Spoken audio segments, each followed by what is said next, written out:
زمانہ منقلب ہوا.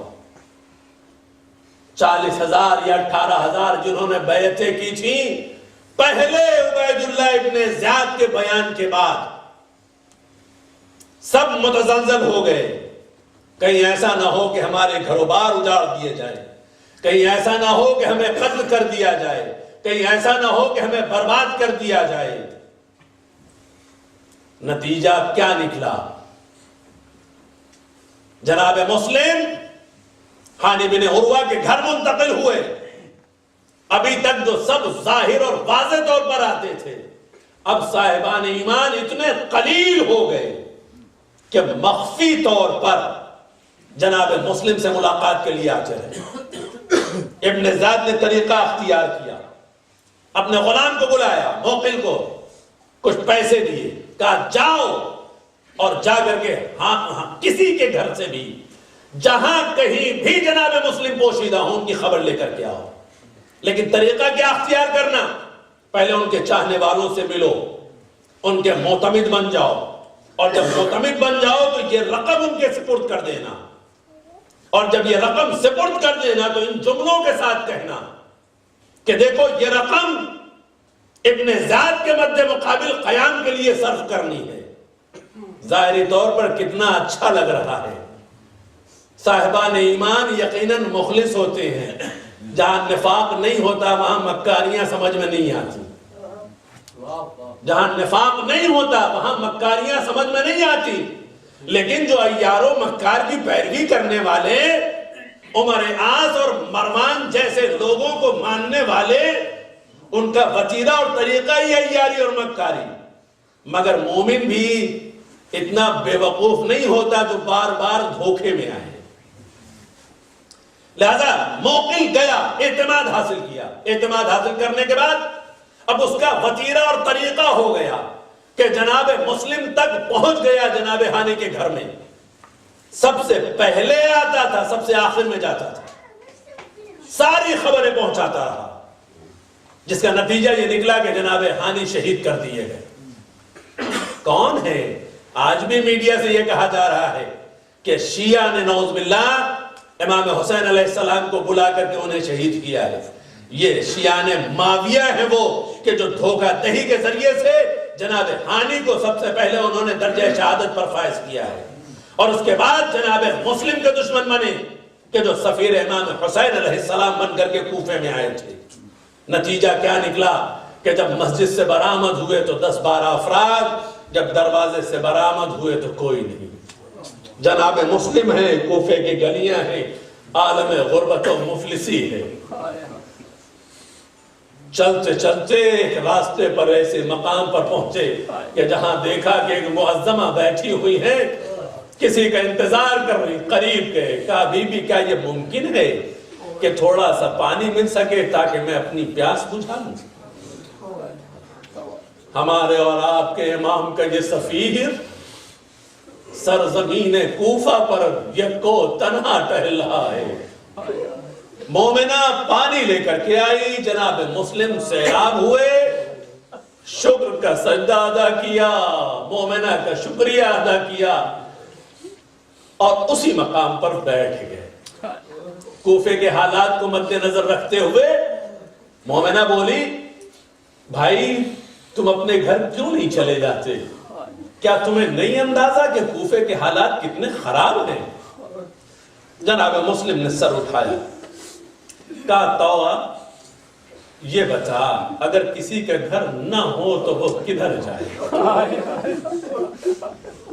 تڑپ کے پوچھتی ہے آپ کون ہیں، کہاں کے رہنے والے ہیں؟ جناب مسلم نے بیان کیا، میرا نام مسلم ابن عقیل ہے، نبی کے مدینے سے میرا تعلق ہے. یہ جملہ سننا تھا کہ مومنہ تڑپ گئی. کہا آپ مسلم ابن عقیل، سفیر امام حسین علیہ السلام، آپ یہاں انتظار کیوں کر رہے ہیں؟ بیت الشرف میں تشریف لے آئیے. جناب مسلم کو بیت الشرف میں لے کر کے گئی. مومنہ خدمت کر رہی ہے تسلسل کے ساتھ. بیٹا آ گیا اور بار بار ماں کو حجرے کی طرف جاتے ہوئے سوال کیا، کون یہ مہمان ہے، کہاں سے آیا ہے؟ مومنہ نے بڑی قسم لی، میرے لال کسی کو بتا نہیں.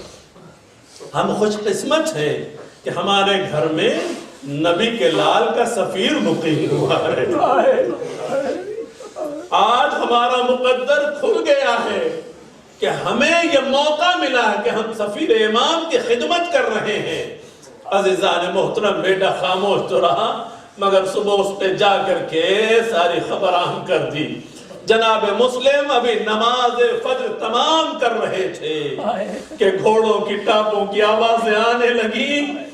ادھر بنی ہاشم کا شیر نماز تمام کر کے اپنی تلوار نکال کر کے دروازے کی طرف بڑھا۔ جناب توبہ نے روکنا چاہا، جناب مسلم نے آواز دی، اے توبہ تو نے جتنی خدمت کرنی تھی وہ کر لی ہے، اب میں بنی ہاشم سے میرا تعلق ہے، میری غیرت گوارا نہیں کرتی کہ میری وجہ سے اشقیاء تیرے گھر میں داخل ہوں اور تیری حرمت زائل ہو جائے۔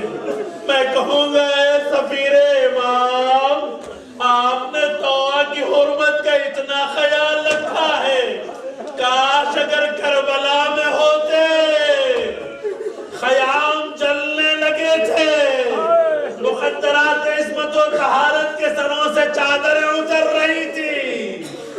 جناب مسلم بیت الشرف سے برآمد ہوئے، 100 افراد کا لشکر لے کر کے آیا ہے، ابن زیاد کا لشکر، مگر ادھر بنی ہاشم کا شیر تیغ چلاتا ہوا آگے بڑھا۔ دوبارہ سردار نے پیغام بھیجا، یہاں تک کہ 500 تک کے لشکر آئے ہیں، 180 افراد سے زیادہ جناب مسلم نے تہہ تیغ کیے ہیں۔ اور پھر بھی یہ شکوہ رہا کہ جب پوچھا گیا ابن زیاد کی طرف سے کہ ایک شخص کو پکڑنے کے لیے تمہارے اتنے افراد کافی نہیں ہیں، تو سردار نے کیا پیغام بھیجا؟ کیا تجھے نہیں معلوم؟ کیا کوفے کے کسی سبزی فروش کو پکڑنے کے لیے بھیجا تھا؟ کیا تجھے نہیں معلوم یہ بنی ہاشم کا شیر ہے، اس کو گرفت میں لانا آسان نہیں ہے۔ دھوکے سے گڈھا کھودا گیا، جناب مسلم کو گرایا گیا، پتھروں کی بارش شروع ہوئی، تیر و تبر چلے، سفیر امام زخمی ہوا، قید کر کے اسے ظالم لے کر چلے۔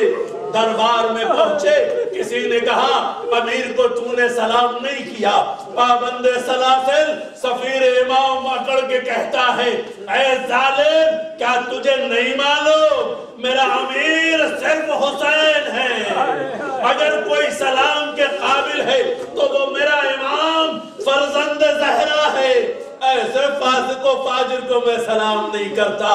یہ بنی ہاشم کا شیر دربار باطل میں بھی اپنی جرأت کا اظہار کر رہا تھا۔ اور اسی صورت میں جناب مسلم نے اپنی وصیتیں تمام کی ہیں، اور وصیتیں تمام جب کر چکے تو ابن زیاد کی طرف سے حکم ہوا، لے جاؤ دارالامارہ پر اور اس کے سر و تن میں جدائی کر کے اس کے جسم کو نیچے پھینک دیا جائے۔ جناب مسلم چڑھے ہیں بڑے اطمینان کے ساتھ میں، ذکر الہی کرتے جاتے ہیں۔ جب دارالامارہ کے اوپر پہنچے تو تاریخ نے ایک جملہ لکھا، ذاکرین بھی بیان کرتے ہیں کہ ایک مرتبہ جناب مسلم مڑے اور آواز دی، السلام علیکم یا ابا عبداللہ، السلام علیکم یا ابن رسول اللہ۔ ارے مکے سے نکل جانے والا فرزند زہرا ابھی چند منزلوں پر پہنچا تھا کہ خیمے سے چند قدم کے فاصلے پر کھڑے ہو کر کے صحرا میں جواب دے رہا تھا، اے میرے بھائی مسلم تم پر بھی میرا سلام۔ ارے سائے کی طرح سے چلتا ہوا امام کا وہ سپاہی جو ہمیشہ ساتھ ساتھ رہا بڑے قریب آ گیا، آقا صحرا میں کس کے سلام کا جواب دیا؟ کہا بھیا عباس ارے تم سوال نہ کرو، کہا نہیں آقا بتا تو دینا، آخر اس صحرا میں کون ہے جو آپ کو سلام کرنے والا ہے؟ کہا میرے بھائی دارالامارہ پہ مسلم کھڑے ہیں، ارے گردن جھکی ہوئی ہے، تلوار تنی ہوئی ہے، میرے بھائی مسلم نے مجھے سلام کیا تھا۔ اب الفضل کہتے ہیں آقا کیا یہ ممکن ہے باعجاز مجھے آپ کوفے پہنچاتے؟ اگر میں کوفے پہنچ گیا تو اشقیاء کو بتا دوں گا کہ میرا بھائی مسلم تنہا نہیں. امام نے کہا بھیا عباس اسی لیے میں نے کہا تھا کہ تم صبر نہ کر سکو گے. بھیا عباس ابھی ٹھہرنا ہے. ادھر ظالم کی تلوار چلی, جناب مسلم کے سر و تن میں جدائی ہوئی, جسم کو نیچے گرایا گیا, سر کو نوکے نیزہ پر بلند کیا گیا. راوی کہتا ہے جب امام سے ملاقات ہوئی, مولا جب میں نے کوفہ چھوڑا ہے تو میں نے یہ منظر دیکھا کہ کوفے کی گلیوں میں آپ کے سفیر کے جسم کو کھینچا جا رہا تھا, منادی ندا دیتا جا رہا تھا. امام خیمے میں داخل ہوئے, بہن زینب کو آواز دی, میری بہن زینب, ارے میرے بھائی مسلم کی بیٹی کو ذرا میرے قریب لے آنا. یتیمہ مسلم امام کے قریب آئی, امام نے زانوں پہ بٹھالا, سر پہ شفقت کے ہاتھ پھیرے. بنی ہاشم کی پروردہ بچی ایک مرتبہ حسرت و یاد سے آقا کے چہرے کو دیکھ کے سوال کرتی ہے, آقا میرے بابا کی خیر تو ہے, آقا میرے بابا کی خیر تو ہے. امام مڑے, کہا بیٹی یہ سوال کیوں کیا؟ کہا آقا آپ کی شفقت و محبت بتا رہی ہے کہ میں یتیم ہو گئی. جو شفقت آپ فرما رہے ہیں یہ یتیموں کے سر پہ کی جاتی ہے. شفقت کے ہاتھ پھرے, کانوں میں گوشوارے پہنائے. امام گویا ہوئے, بیٹی گھبرانا نہیں, اگر بھائی مسلم نہیں رہے تو ابھی حسین زندہ ہے. میں کہوں گا مولا ارے یہ جملے سکینہ نہ سننے پائے, یہ جملے سکینہ نہ سننے پائے. جب کوئی یتیم ہوتا ہے تو شفقت کے ہاتھ پھیرے جاتے, ارے کانوں میں گوشوارے پہنائے. علی لعنت اللہ علی القوم ماتم حسین یا حسین.